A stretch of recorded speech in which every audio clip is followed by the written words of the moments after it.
Commander Lisa Monroe stood at the big window of the space station and watched the stars. She had been working on Orbital Station Hope for 3 years now. She had seen many strange things in space. She had met aliens from 6 different worlds. But today was going to be different. Today, the Vraxians were coming. The Vraxians were not like other aliens. They came from a world called Vraxia Prime. It was a dangerous place. The gravity was twice as strong as Earth. The animals there were big and mean. Everything on that planet wanted to kill everything else, and the Vraxians were the most dangerous things on their whole world.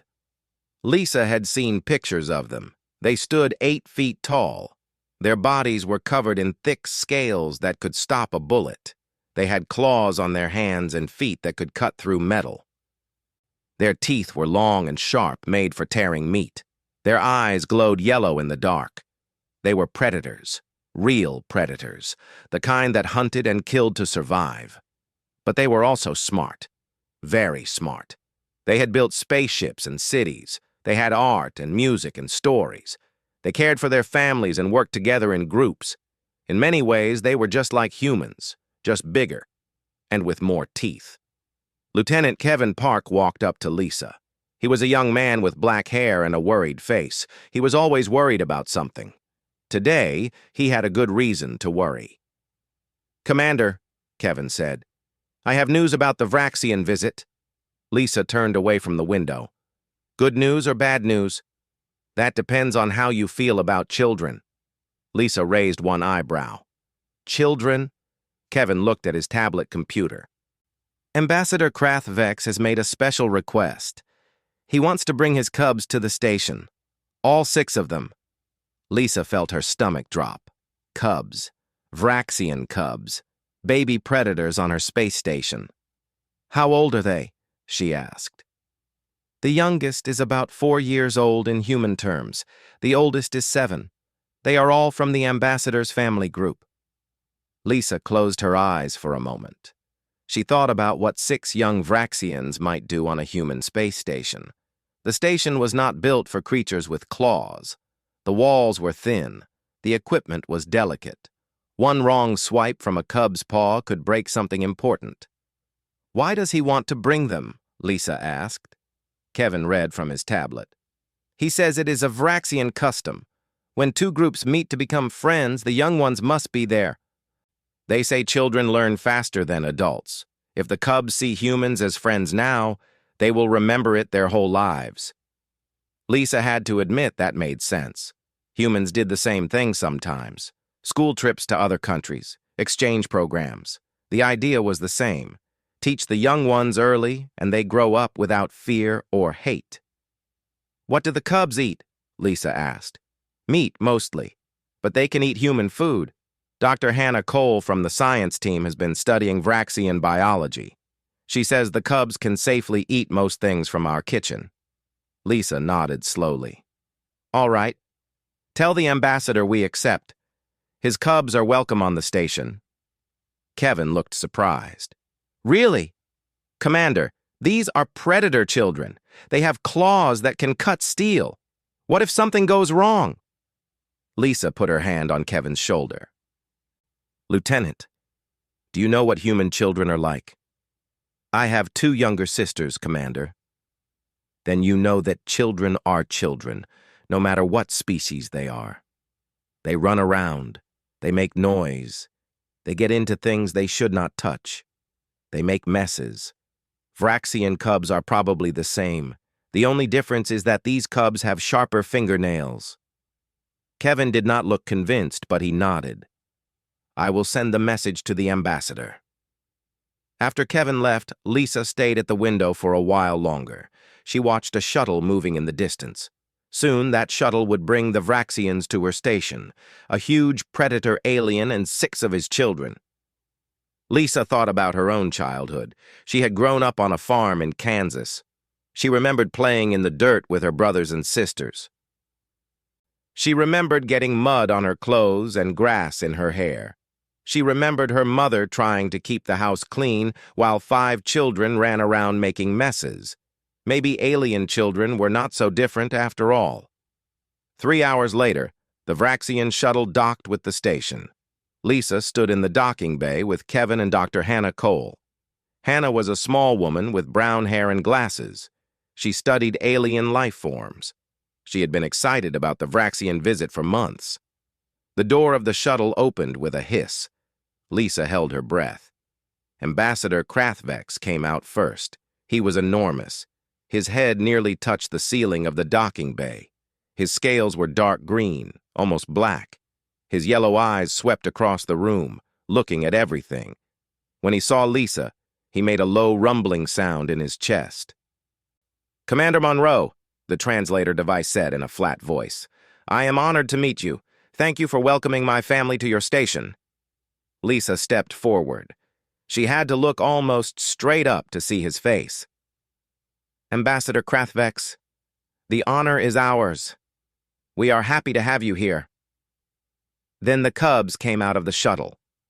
They were smaller than Lisa had expected. The biggest one was about 4 feet tall. The smallest was barely 3 feet. Their scales were different colors. Some were green like their father. Some were brown or gray. One had scales that were almost blue. They moved quickly, like cats. Their heads turned this way and that, looking at everything with wide yellow eyes. Their claws clicked on the metal floor as they walked. The smallest cub ran forward and stopped right in front of Lisa. It looked up at her and made a chirping sound. "Hello, human," the translator said. "You are very small. Are you a cub too?" Lisa could not help but smile. "No, little one. I am an adult. Humans are just smaller than Vraxians." The cub tilted its head. "That is strange. How do you hunt with such small claws?" "We use tools," Lisa said. "We are clever." The cub seemed to think about this. Then it made a happy chirping sound and ran back to its siblings. Ambassador Krathvex watched this with what Lisa thought might be amusement. "My daughter Quick Pounce is very curious. She asks many questions. I hope she will not bother you too much." Lisa looked at the group of cubs. They were sniffing the air and looking at the walls and poking at the floor with their claws. They were clearly excited to be in a new place. They reminded her of puppies exploring a new house. "Ambassador," Lisa said, "I think your cubs and my crew are going to get along just fine." She hoped she was right. The first 2 days of the Vraxian visit went well. The cubs explored the station with their father and 2 adult Vraxian guards. They looked at the engines. They visited the medical bay. They ate lunch in the cafeteria with human crew members. The humans were nervous at first, but the cubs were polite and friendly. Dr. Hannah Cole spent most of her time following the cubs around with a notebook. She wrote down everything they did: how they walked, what they ate, how they talked to each other. She was learning more about Vraxian children than any human scientist had ever known.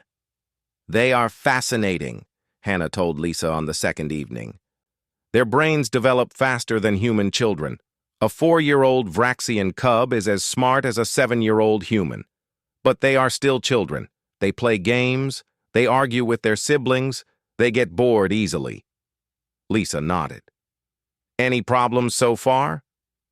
Hannah thought for a moment. "Well, one of the cubs tried to sharpen his claws on a wall panel, and another one climbed on top of a computer console and would not come down for an hour. But nothing serious. They listened to their father." "Good," Lisa said. "I want this visit to be a success. If we can show that humans and Vraxians can live together peacefully, it will help both our species." On the 3rd day, Ambassador Krathvex came to Lisa with a proposal. They met in the conference room. The ambassador had to sit on the floor because the chairs were too small for him. His yellow eyes looked at Lisa with what she had learned to recognize as respect. "Commander Monroe," the translator said, "I have been thinking about how to make this visit more meaningful. I would like to propose a project that our 2 groups can do together." Lisa leaned forward. "What kind of project?" "On my world, we have a tradition. When 2 groups want to become friends, they work together. They build something or clean something or fix something. The work itself is not important. What matters is that they do it side by side. This creates trust. Lisa understood. Humans had similar ideas. When people worked together, they learned to depend on each other. They saw each other as partners instead of strangers. That sounds like a good idea, Lisa said. What kind of work did you have in mind? The ambassador made a rumbling sound. I noticed that one of your large rooms is messy, the one where your people gather for food and games. There are chairs out of place and trash on the floor. Perhaps my cubs could help clean it. Lisa thought about the recreation deck. There had been a welcome party 2 days ago, and the crew had not finished cleaning up yet. It was not very dirty, but there was work to be done. Your cubs want to clean our recreation deck? Lisa asked. It would teach them an important lesson, the ambassador said.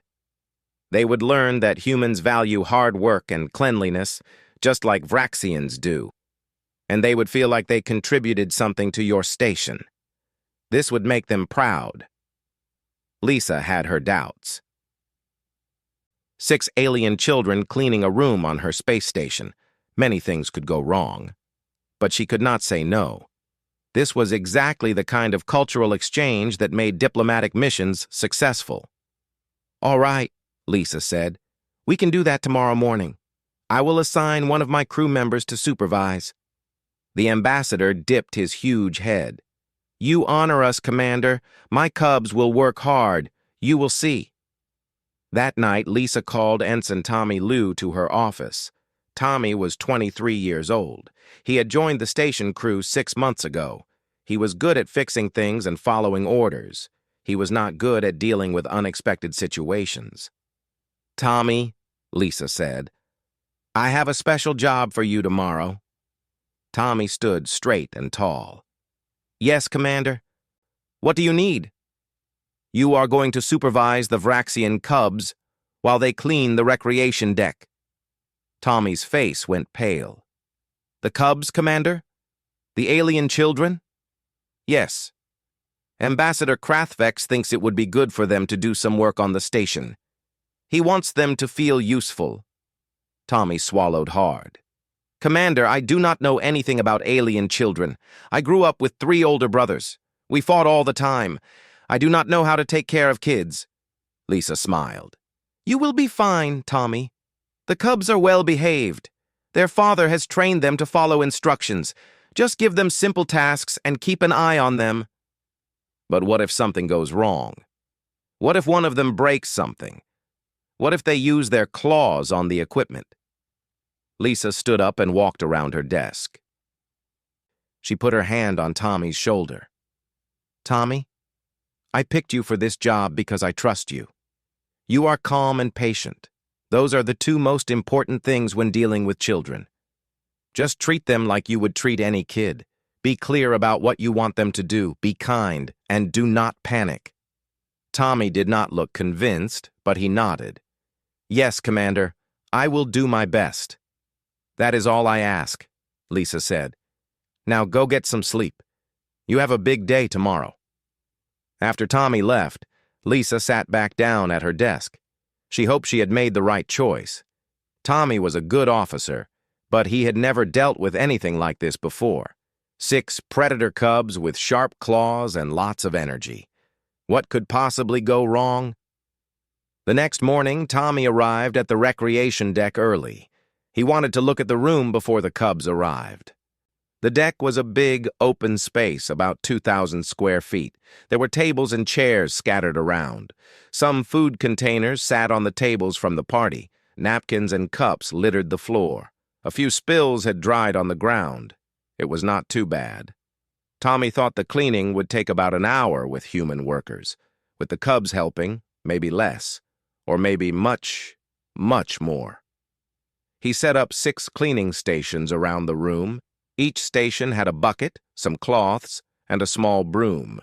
He had asked the kitchen to send up some snacks for the cubs in case they got hungry. Everything was ready. The cubs arrived at 9 o'clock. Ambassador Krathvex brought them to the deck himself. The 6 young Vraxians bounced into the room with excited chirps and yips. Their yellow eyes darted around, looking at everything. "Ensign Liu," the ambassador said through his translator. "These are my children. They are ready to work." Tommy looked at the cubs. The biggest one was almost as tall as him. The smallest one barely reached his waist. They all had claws. They all had teeth. They were all looking at him like he was the most interesting thing they had ever seen. "Hello," Tommy said. His voice came out higher than he wanted. He cleared his throat. "My name is Tommy. I'm going to teach you how to clean this room." The biggest cub stepped forward. His scales were dark green like his father. "I am Swiftclaw. I am the oldest. I will make sure my brothers and sisters work hard." Tommy felt a little better. Having an older sibling to help control the younger ones was useful. "Thank you, Swiftclaw. I appreciate that." Ambassador Krathvex made a low, rumbling sound. "I will leave now. I have meetings with your commander. My cubs will behave. They know the importance of this task." Before Tommy could say anything, the ambassador turned and walked out of the room. The door closed behind him. Tommy was alone with 6 alien predator children. The cubs stared at him. He stared back. "Okay," Tommy said slowly. "Let us start with something simple. Do you see these food containers on the tables? I want you to pick them up and put them in these big bins. Can you do that?" The cubs looked at each other. Then they looked at the containers. Then they looked back at Tommy. "We understand," Swiftclaw said. "We will gather the containers, like gathering bones after a hunt." Tommy was not sure he liked that comparison, but he nodded. "Yes." "Like that. Please be careful. Do not break anything." The cubs spread out across the room. They moved fast, their claws clicking on the floor. Within minutes, they had collected all the food containers and dropped them in the bins. They looked at Tommy with eager eyes. "We have finished," said a small female cub. Her scales were pale brown. "What is next?" Tommy blinked. That had been fast. "Good job. Now, do you see the napkins and cups on the floor? Pick those up too." The cubs went back to work. They were efficient. Their sharp eyes spotted trash that Tommy had missed.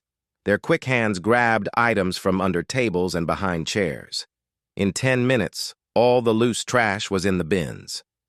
Tommy started to relax. Maybe this would not be so hard after all. The cubs were good workers. They followed directions. They did not argue or complain.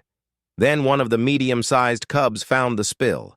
Near the food dispensers, there was a puddle of nutrient gel on the floor. It was blue and sticky. Someone had dropped a food packet during the party and had not cleaned it up. The cub, a female named Bright Eyes, made a loud chirping sound. "Look, there is substance on the floor." The other cubs ran over to see. They gathered around the puddle, staring at it with great interest. Tommy walked over. "Good eye, Bright Eyes. We need to clean that up. I will get a mop and—" But the cubs were not listening. Bright Eyes had already put her paw in the gel. She pulled it back and looked at the blue goo covering her claws. "It is on me," she said. Her voice sounded strange, intense. Then she started licking her paw. Tommy's eyes went wide. "Wait. No. Do not eat that. It might not be safe for—" But Bright Eyes was not eating the gel. She was cleaning it off her scales. Her long tongue scraped across her paw again and again. When she finished, her scales were shiny and clean. "There," she said with satisfaction. "I have cleaned it." Tommy looked at the puddle on the floor. It was still there. Bright Eyes had only cleaned the gel off herself. Tommy said. "You were supposed to clean the floor, not your paw." Bright Eyes tilted her head. "But the gel was on my paw. Now it is not. I am clean." Before Tommy could explain further, 2 more cubs stepped into the puddle. The gel splashed onto their feet and legs. They immediately began grooming themselves, licking and rubbing their scales with their paws. "What are you doing?" Tommy asked. His voice was getting higher again. Swiftclaw walked over and stepped directly into the center of the puddle. Gel splashed all over his legs and belly. He made a happy sound. "We are cleaning," he said. "This is how Vraxians clean. We remove substances from our bodies. It is very important to keep our scales healthy." Tommy watched in horror as all 6 cubs rolled around in the puddle, covering themselves in blue gel, and then began an elaborate grooming session. They licked their own scales. They licked each other's scales. They rubbed against the floor, spreading the gel even further. The puddle was growing, the floor was getting messier, and the cubs were getting cleaner. Tommy sat down on a nearby chair. He put his head in his hands. "This is not what I meant," he said quietly. "This is not what I meant at all." Tommy watched the chaos unfold in front of him. The blue nutrient gel was now spread across a large part of the floor. The 6 Vraxian cubs were covered in it from head to tail, and they were having the time of their lives. Quick Pounce, the smallest cub, had discovered that the gel was slippery. She took a running start and slid across the floor on her belly. She made a high-pitched squeal of joy as she zoomed past Tommy's chair. "Look at me," she chirped. "I am flying." The other cubs immediately wanted to try.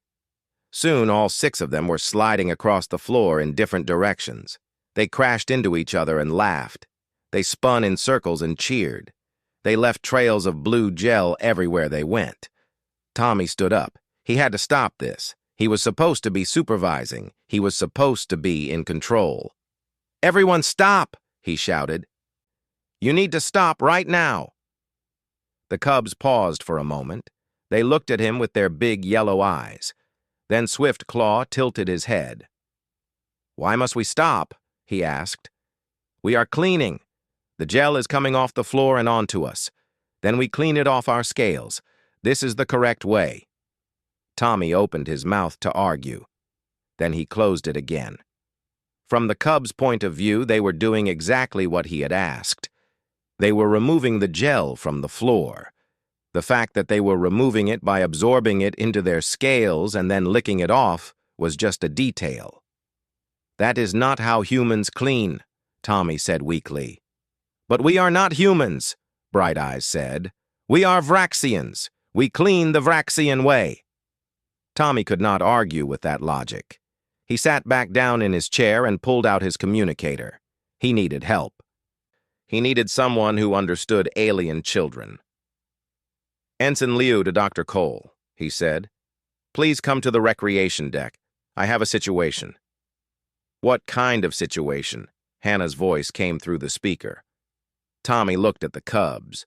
Quick Pounce had found a mop and was using the handle to push herself across the floor like a skateboard.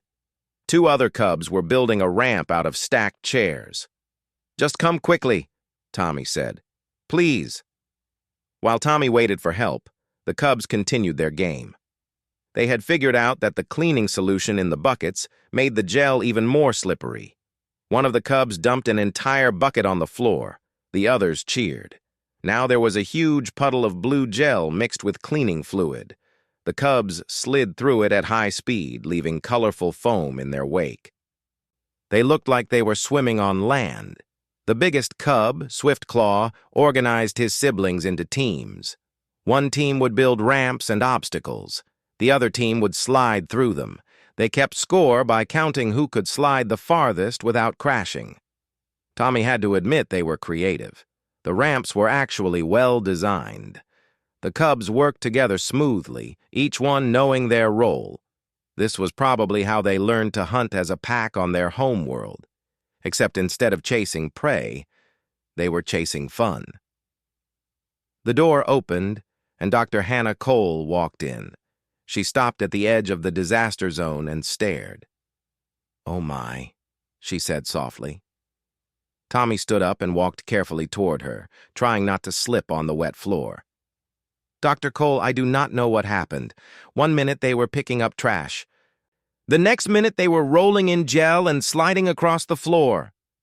Hannah watched the cubs play. A small smile appeared on her face. They triggered their grooming instinct. Their what? Hannah pulled out her notebook. Vraxians have a very strong instinct to keep their scales clean. When they get something on their body, they cannot ignore it. They have to clean it off immediately. It is like a reflex. They cannot help it. Tommy pointed at the mess. But they made everything worse. The floor is 10 times dirtier than before. To them, the floor does not matter as much as their bodies. On Vraxia Prime, keeping your scales clean is a matter of survival. Parasites and diseases can get under dirty scales. A Vraxian who does not groom properly can get very sick. So they evolved to be obsessed with personal cleanliness.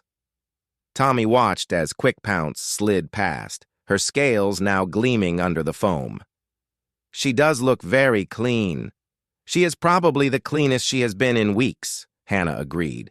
All that sliding and rubbing is like an intensive grooming session. Her scales will be beautiful after this. One of the cubs noticed Hannah standing there.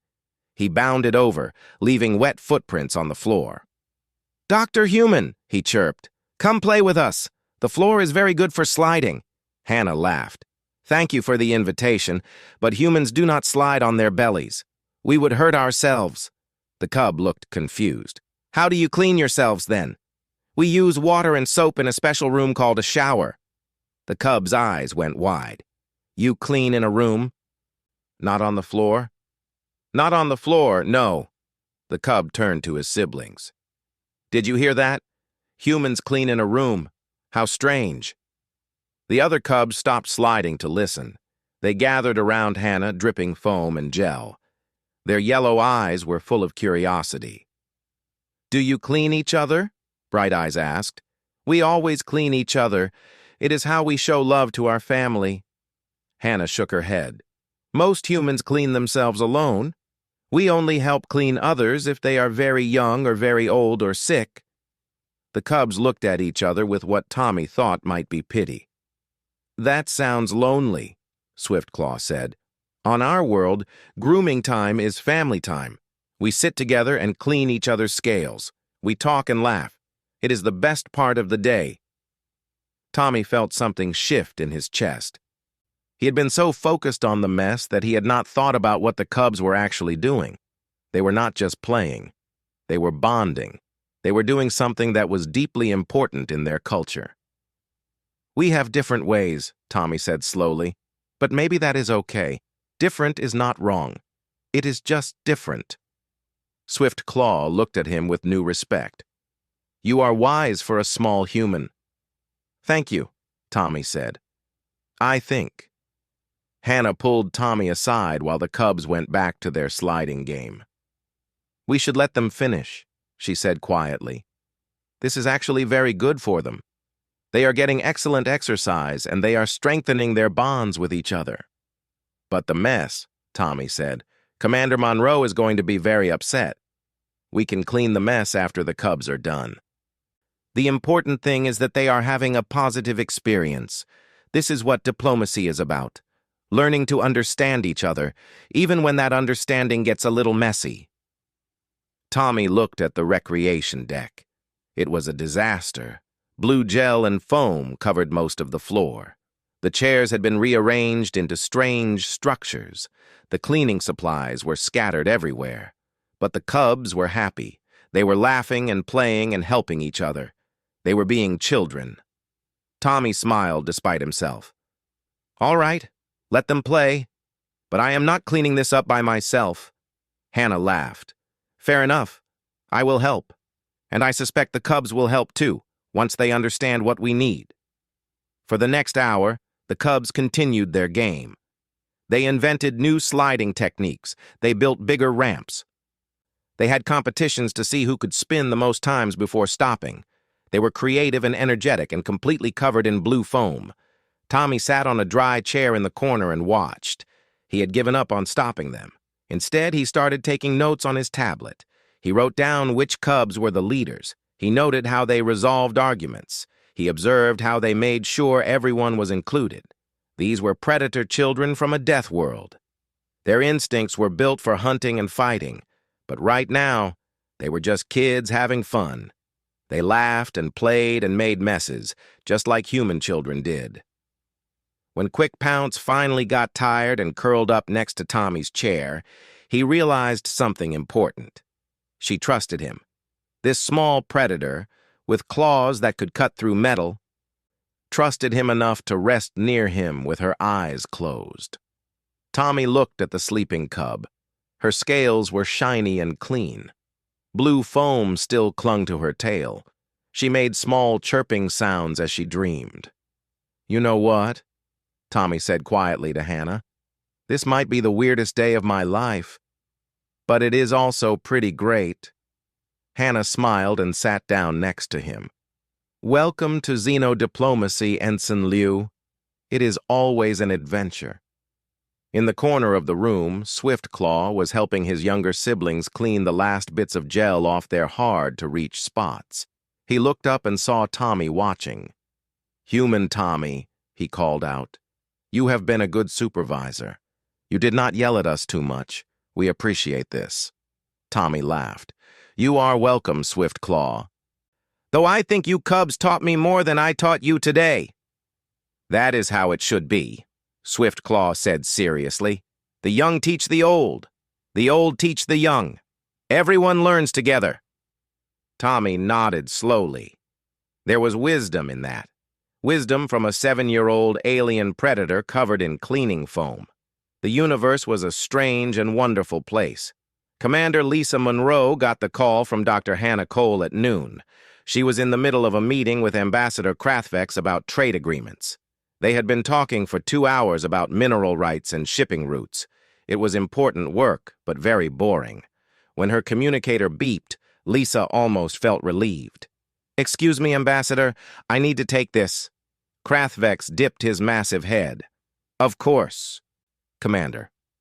Lisa stepped into the hallway and answered the call. "Dr. Cole, is everything all right?" There was a pause. "Define all right." Lisa felt her stomach tighten. "What happened? Are the cubs okay? Is Tommy okay?" "Everyone is fine," Hannah said quickly. "Healthy and happy. Very happy, actually. The cubs are having a wonderful time." "Then what is the problem?" Another pause. "You should probably come to the recreation deck and see for yourself. Bring the ambassador. He might want to see this too."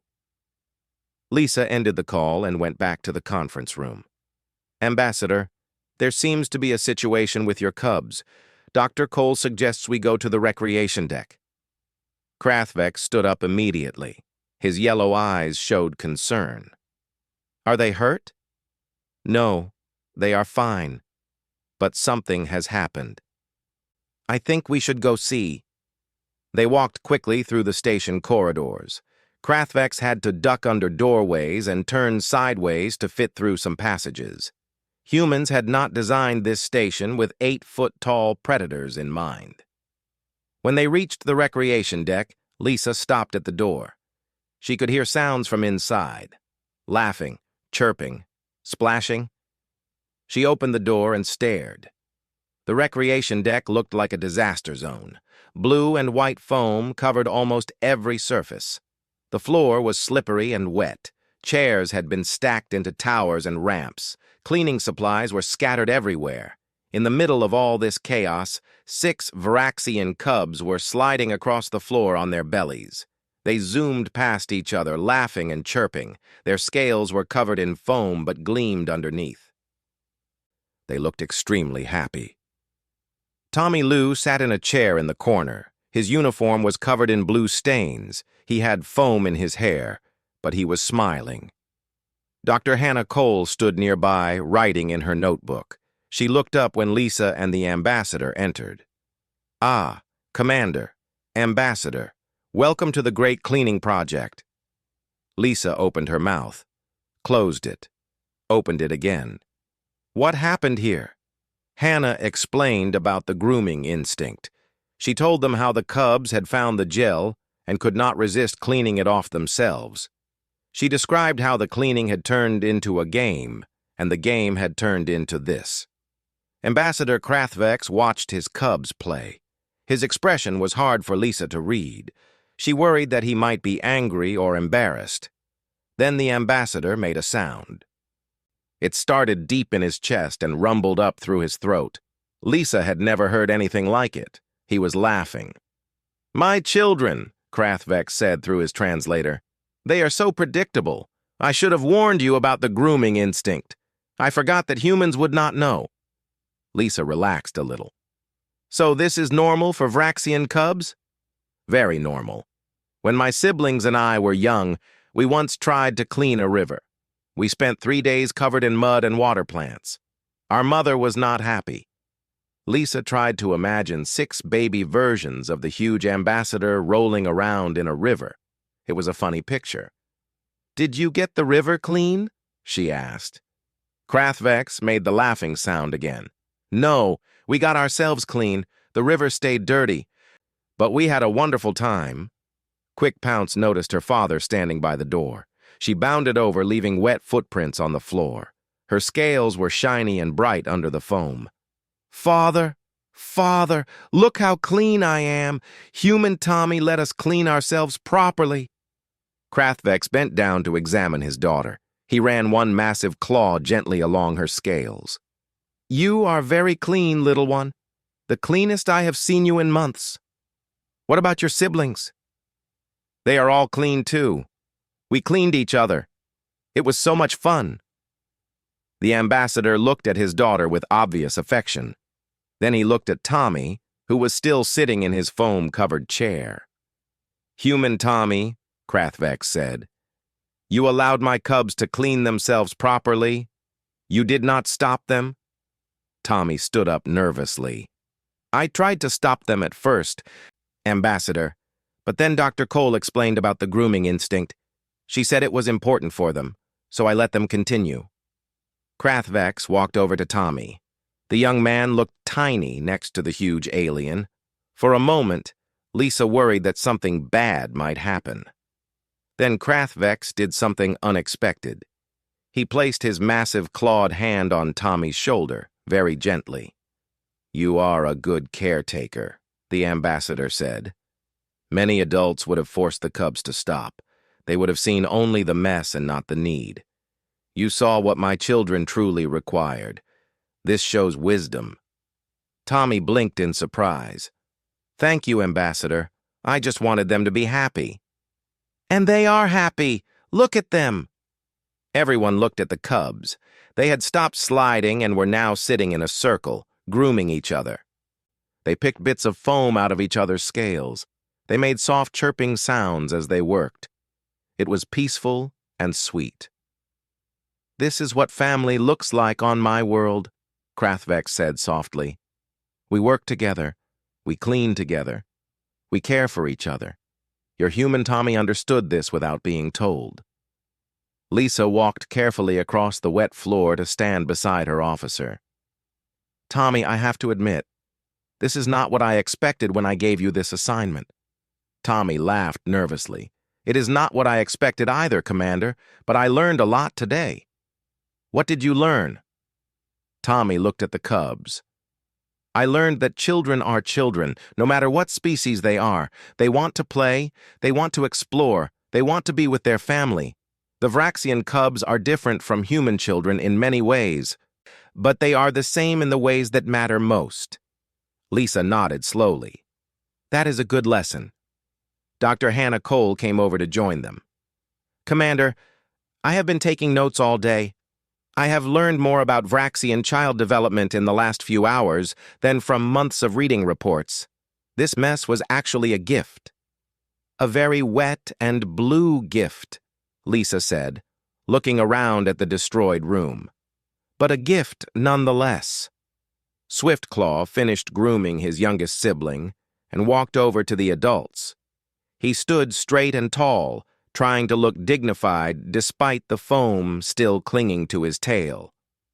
"Human Commander," he said formally, "I apologize for the mess we have made. We did not mean to cause problems. We were just doing what felt natural."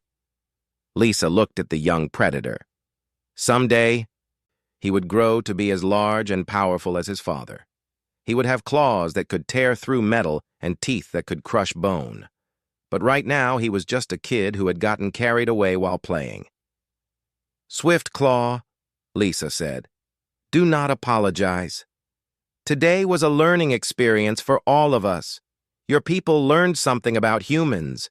We learned something about Vraxians. And we all learned that cleaning can be more complicated than it seems. Swiftclaw tilted his head. You are not angry? I am not angry. The room can be cleaned. What happened here today cannot be repeated from a report. Your cubs showed us who they really are. That is worth more than a clean floor. The young cub seemed to stand a little taller. Thank you, human commander. You are kind.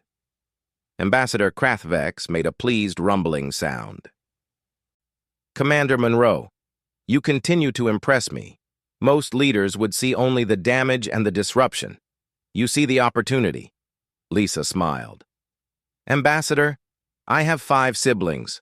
I grew up in a house full of chaos.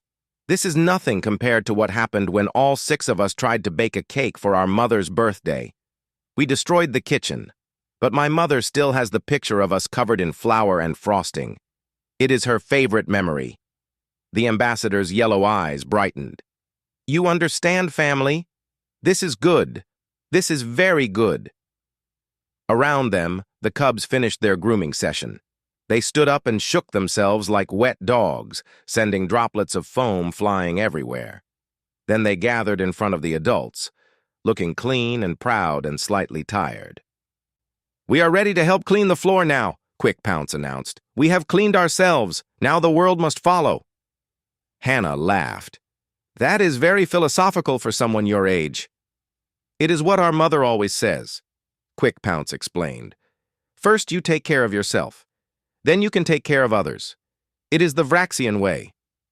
Lisa looked at the mess surrounding them. Then she looked at the eager faces of the cubs. Then she made a decision. All right, let us clean this room together. Humans and Vraxians working side by side. But this time, we will try to get the floor clean, not just ourselves. The cubs chirped in agreement. The adults gathered cleaning supplies, and for the next 2 hours, predators and humans worked together to fix the mess they had made. It was, everyone agreed later, the best kind of diplomacy. The cleaning took longer than anyone expected.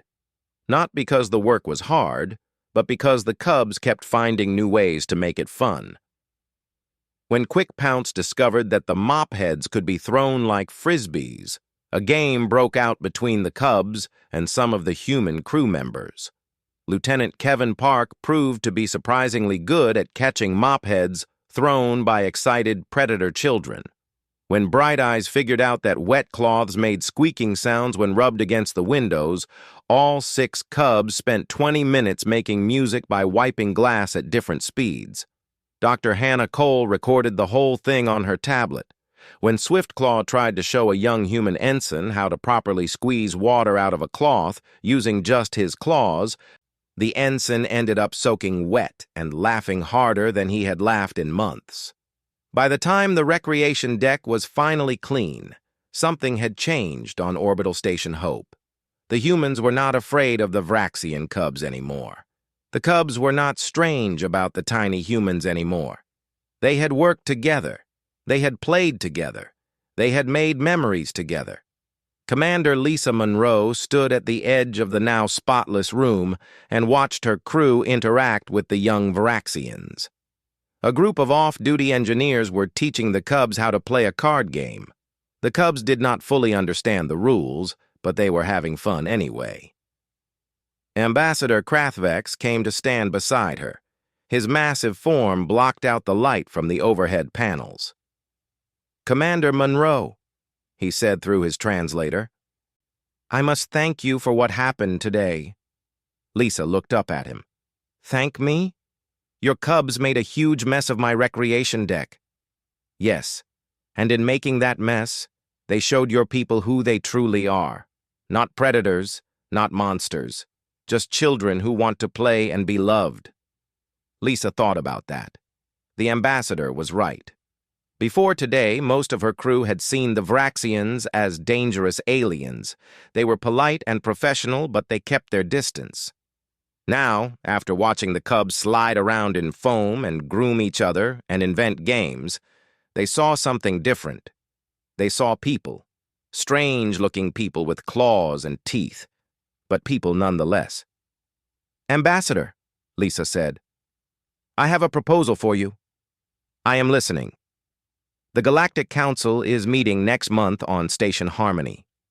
Representatives from 12 species will be there. I think you should bring your cubs." Krathvex made a surprised sound. "Bring my cubs to the council meeting? Commander, that gathering is for serious diplomatic business." "Exactly. And what better way to show the other species that Vraxians are not just warriors? Let them see your children. Let them watch your cubs play with human children. Let them see what we saw today." The ambassador was quiet for a long moment. His yellow eyes looked across the room at his cubs, who were now teaching the human card players a Vraxian clapping game.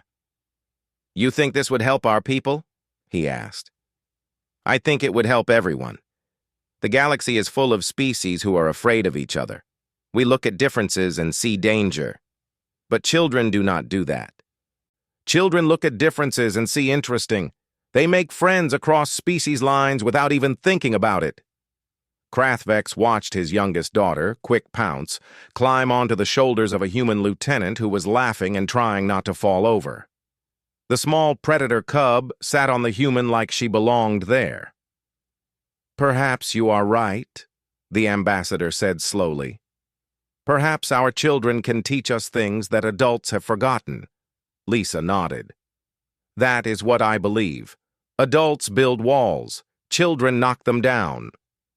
Tommy Liu walked over to join them. His uniform was still stained blue in places, but he looked happier than Lisa had ever seen him. "Commander Ambassador," he said, "the cubs want to know if they can come back tomorrow. They say they want to teach the humans some Vraxian games." Krathvex looked at Lisa. "What do you say, Commander? More chaos on your station?" Lisa thought about her clean recreation deck. She thought about her carefully organized schedule. She thought about all the serious work that needed to be done. Then she looked at the cubs, who were watching her with hopeful yellow eyes. "They can come back," Lisa said, "but next time we will play games outside. The cargo bay has more space." The cubs cheered. They made high-pitched yipping sounds and bounced around in circles. Several of them ran over to hug Tommy's legs. One of them accidentally knocked Kevin Park into a chair. Swift Claw approached Lisa and stood straight and tall. He was trying very hard to be dignified. "Human Commander," he said formally, "on behalf of my siblings, I thank you for your kindness. We will remember this day. When we are grown, we will tell our own cubs about the humans who let us play." Lisa felt something warm in her chest. "And we will remember you, Swift Claw. All of you. You taught us something important today." "What did we teach you?" Lisa smiled. "You taught us that the best diplomacy is not found in meeting rooms and trade agreements. It is found in moments like these, when people forget to be afraid and just enjoy being together." Swift Claw tilted his head. He did not fully understand, but he nodded anyway. Then he ran off to join his siblings in another game. That evening, Lisa stood at the observation deck and watched the stars. Hannah Cole came to stand beside her.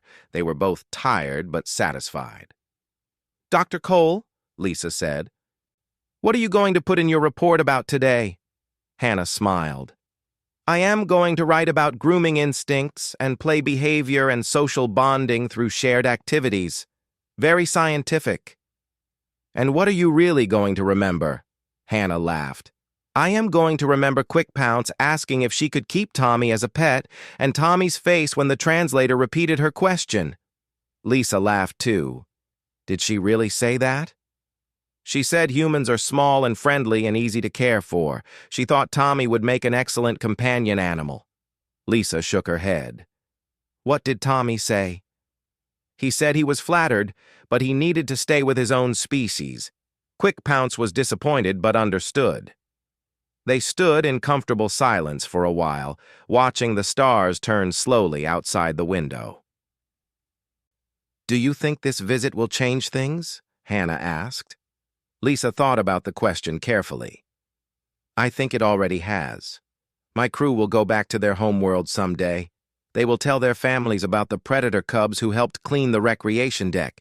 They will talk about sliding in foam and grooming each other and playing games with sharp-clawed children. And those stories will spread. Yes, and the next time someone hears that Vraxians are dangerous monsters, they will remember those stories. They will think of cubs sliding on their bellies and asking if they can keep humans as pets." Hannah nodded slowly.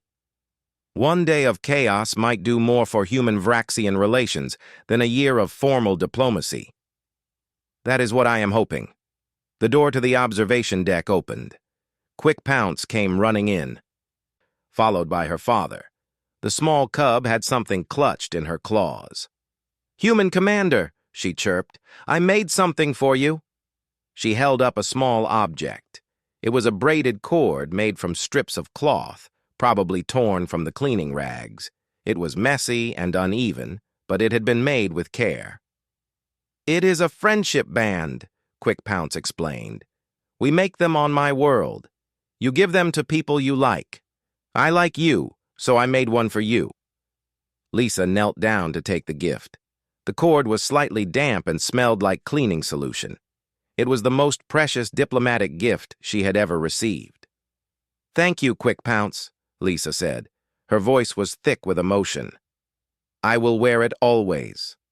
Quick Pounce made a happy chirping sound and threw her small arms around Lisa's neck. For a moment, the human commander and the predator cub just held each other. Ambassador Krathvex watched with warm eyes. "Commander Monroe, my people have a saying. The bonds made in play are stronger than those made in war. Today our peoples have played together. I believe the bond we formed will last." Lisa stood up, the friendship band clutched in her hand. "I believe it too, Ambassador. I believe it too." Later that night, after the Vraxians had returned to their shuttle and the station had grown quiet, Lisa sat alone in her quarters. She looked at the messy braided cord in her hands. On her desk was a pile of reports about the visit, pages and pages of formal diplomatic language, trade agreements and cultural protocols and mutual defense clauses. But none of those papers meant as much as this simple gift from a predator child who just wanted to make a friend. Lisa tied the cord around her wrist. It did not match her uniform. It was not regulation. She did not care. Tomorrow, she would return to the serious work of running a space station. There would be meetings and reports and problems to solve. But she would wear the friendship band while she did it. And whenever things got hard, she would look at it and remember. She would remember the day the predator cubs came to clean and cleaned themselves more than the ground. She would remember the laughter and the chaos and the moment when fear turned into friendship. And she would smile. Because that was the day she learned the most important lesson of all. The galaxy was full of differences, but it was also full of possibilities. All you had to do was let the children show you how to see them. The stars turned slowly outside her window. Somewhere out there, 6 predator cubs were sleeping peacefully, dreaming of sliding floors and human friends, and all the adventures still to come. It was, Lisa thought, a very good start.